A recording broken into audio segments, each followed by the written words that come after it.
Hello everyone, তো চলো এখন যাওয়া হচ্ছে দিদি বাড়ি। চলো দেখা যাবে কিসের জন্য যাচ্ছি। তো পুচকুর জন্মদিন, কিসের জন্য আবার যাওয়া হবে? এই যে কেক কেক কাটা হবে।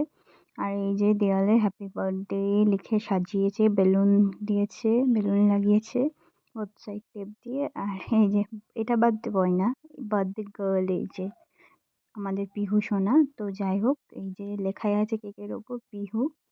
কেন প্রিয়স্মিতা নামটা পুরো ধরবে না, ওর জন্য ওর নাম প্রিয়স্মিতা, ভালো নাম। তো এই যে ওর দাদা সন্দীপ।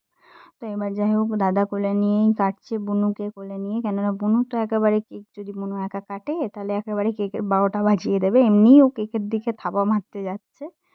তো এটা হচ্ছে ওর 1 বছর বয়সে জন্মদিন সেলিব্রেশন। তো তোমাদের সবার কেমন লাগলো অবশ্যই জানিও, কমেন্ট করো, আর ওকে উইশ করো হ্যাপি বার্থডে। আর ওকে অনেক আশীর্বাদ করো যেন ও খুব খুব ভালো থাকে আর অনেক অনেক বড় হয়।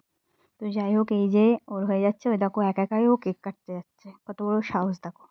বড় হয়ে গেছে, একেবারে অনেক বড় হয়ে গেছে, এমনি ও কেক খাচ্ছে, এসে কেটে খাবেই, না দিলে কান্না চালু করে দিচ্ছে। দেখো তোমরা কেমন কি করছে ও। তো তোমাদের কেমন লাগলো তোমরা বলো। আর দেখো বাচ্চাটা কি জিনিস, এখনকার বাচ্চা হচ্ছে কম্পিউটার বলা চলে। এই যে খুঁটরাচ্ছে উনি খাওয়ার জন্য যে খাবে।